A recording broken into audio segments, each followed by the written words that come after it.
Money Time, c'est un coup de projecteur sur une jeune start-up et aujourd'hui nous recevons Sébastien de PeopleBrain. Bonjour Sébastien. Bonjour. Alors expliquez-nous ce que c'est PeopleBrain. Je l'ai présenté tout à l'heure comme le YouTube des notices et des modes d'emploi. Est-ce que c'est correct cette présentation? Alors c'est presque correct. Ouais. En fait, on présente PeopleBrain de cette façon. C'est une application web et mobile qui permet de créer et partager des guides. Et dans les guides, en fait, on entend les tutoriaux, les notices, les modes d'emploi et les manuels. D'accord. Donc en fait, l'objectif de PeopleBrain, c'est de donner accès en fait à un outil qui va permettre de pouvoir créer un contenu sous forme de guide. Un guide, en fait, c'est une succession de pages. Et par page, il y a une image et une annotation textuelle de 400 caractères maximum. Et donc la corrélation de toutes ces pages forme un guide. Donc l'objectif, c'est comment ça marche concrètement? Alors on va voir peut-être un exemple. On a pris une capture d'écran de votre site. Je peux créer un guide. Tout le monde peut créer son guide en fait, c'est ça? Alors en fait, c'est ouvert à tout le monde, c'est aussi bien ouvert aux particuliers qu'aux marques. Pour la petite histoire, au début, on a voulu sortir une application très rapidement qui permette de normaliser les tutoriaux, tout simplement. Et standardiser tout ça. Exactement. Et en fait, par la suite, on s'est aperçu qu'on pouvait répondre au marché de la digitalisation de tout ce qui était notice, mode d'emploi et manuel. Et aujourd'hui, on voit des marques qui commencent sérieusement à s'intéresser à PeopleBrain pour créer ce type de contenu et donc par la suite le rendre partageable aussi bien sur le web, le mobile ou les tablettes. Quelle différence entre les outils de présentation en ligne qui existent déjà comme SlideShare ou YouTube aussi peut faire ça? Alors en fait, c'est très simple.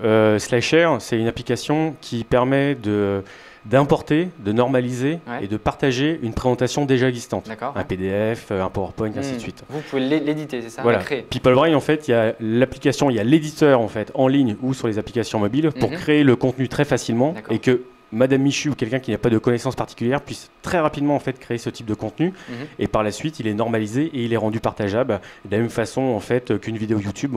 On peut après en fait l'intégrer dans un site web, un blog et un forum. Le business model de PeopleBrain? Alors aujourd'hui en fait on a une offre en fait en B2C mais qui est gratuite, c'est-à-dire que n'importe qui peut l'utiliser, voilà, même les marques en fait. Et après on a un modèle qui va arriver qui est en B2B où là on va mettre en place un mode premium avec on va dire un accès via un abonnement en mode licence qui va permettre au fur et à mesure des différents modèles premium de pouvoir en fait déverrouiller un certain nombre de fonctionnalités apportant des valeurs ajoutées bien précises. Guillaume, Willy, est-ce que vous avez des remarques, des suggestions, un avis sur PeopleBrain? Est-ce que vous avez déjà entendu parler de cette start-up, jeune start-up? Non, jamais. Une question au niveau des interfaces mobiles, vous êtes sur le web, l'iPhone, iOS, vous êtes sur quoi comme type de device? En fait aujourd'hui c'est iOS et c'est Android. Alors d'un côté, en fait, pour les applications mobiles et tablettes, c'est du développement natif. Voilà. Et là, en fait, on est en train de mettre en place la version responsive du web pour aussi accéder à travers donc les mobiles et les tablettes, mais via les browsers web, directement en fait au service PeopleBrain et aussi de créer du contenu directement, donc des guides. Vous êtes un multi-entrepreneur, hein. Vous avez créé nombreuses entreprises avant, 4 ou 5, c'est ça? Oui, alors en fait, je suis peut-être un peu plus vieux que mes collègues, mais j'ai appris beaucoup de choses tout à l'heure. Oui, j'ai commencé en fait il y a 11 ans. J'ai travaillé avant dans le jeu vidéo, en fait, dans le développement de jeux vidéo, et j'ai eu la chance, parce que c'est aussi la chance, une opportunité de pouvoir créer une entreprise, comme tu pouvais l'expliquer tout à l'heure. En fait, voilà, c'est un grand moment, en fait, une grande aventure, et j'ai eu donc la chance, l'opportunité, parce que justement ma boîte avait fermé précédemment, et donc j'ai été au chômage. Donc j'en ai profité, voilà, il y a 11 ans en fait, et en 2003 pour lancer ma première boîte. Et là, on n'était pas du tout dans le même domaine, on était éditeur logiciel dans la simulation 3D temps réel. Donc voilà. Et du coup, ça vous a aidé parce que vous n'avez pas bootstrappé, pour reprendre le thème de cette émission, vous avez levé des fonds, 300 000 €, je crois, en amorçage. Oui, tout à fait. Racontez-nous déjà pourquoi, et surtout les expériences précédentes vous ont aidé, j'imagine, à lever ces fonds. Quand on me pose ce genre de questions, sans aucune prétention actuellement, je ne sais pas encore aujourd'hui donner des conseils sur comment réussir, mais en tout cas, je peux donner des conseils sur les choses à éviter de faire. Et donc, je m'en suis servi. Ça nous intéresse. Voilà. Donc, j'ai appris beaucoup de choses en fait sur la création de start-up, sur son développement et aussi sur la vente. Voilà. Et ça m'a permis, c'est vrai, de comprendre une chose qui est très importante, c'est qu'aujourd'hui dans le monde des startups, celui qui va gagner, c'est pas le plus gros, c'est le plus rapide. Et pour revenir à ce que tu disais tout à l'heure, le plus rapide aujourd'hui, c'est une question d'argent tout simplement. Et nous, on voulait en fait être très rapidement sur le marché et on voulait avoir le maximum de visibilité le plus vite possible. Et c'est vrai que le bootstrap, c'est très bien parce qu'on apprend énormément de choses sur son marché, sur son produit, puis des fois on n'a pas le choix. Enfin, voilà, mais c'est une très bonne école, ce que j'ai fait au tout début. Et là, en fait, j'ai eu la chance aussi d'avoir le cofondateur Emmanuel Toulis, qui est un industriel qui a eu l'idée de départ, mais qui n'est pas du tout dans le développement en fait informatique, là où moi j'interviens, et qui, on va dire, m'a permis en fait de financer le début du projet. Voilà. Et c'est vrai que moi à côté j'ai une autre société où je fais du conseil et du développement, et donc j'ai pu vivre pendant 1 an sur mon autre société, en fait sur ma trésor, pour pouvoir en fait développer donc le prototype et la V1 de PeopleBrain.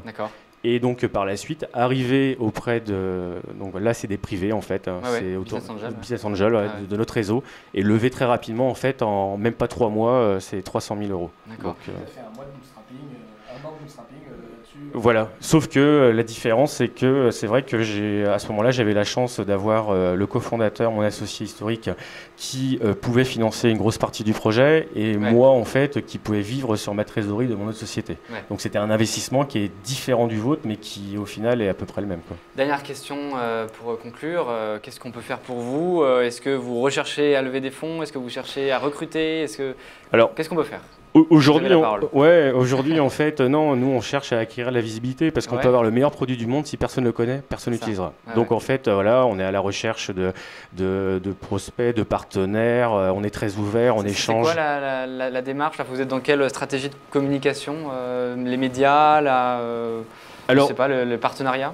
Aujourd'hui, en fait, moi, je suis en plein démarchage en fait, pleine prospection B2B en fait, voilà. Et je considère en fait que PeopleBrain sera connu du public en passant en fait par les marques. C'est-à-dire que quand une marque va utiliser le service et va le mettre donc en avant, il va communiquer pour moi. Donc voilà, je suis ouvert à toute proposition indécente, de partenariat, d'échange, de discussion. De toute façon, il n'y a que les montagnes qui ne se croisent pas.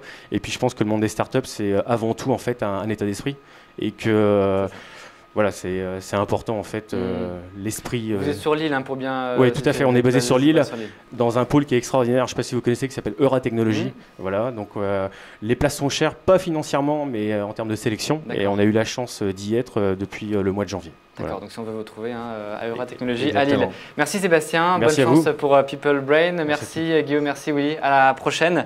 Cette émission sera rediffusée dès cet après-midi sur Décideur TV, Made in S, les sites de l'APCE et celui de latribune.fr. Je vous donne aussi rendez-vous, je vous invite à aller sur les SlideShare de Willy sur France Digital pour retrouver plus d'informations encore sur le bootstrap et sur le fundraising. La semaine prochaine, on se retrouve toujours pour Startup en direct et avec vous. À mercredi prochain.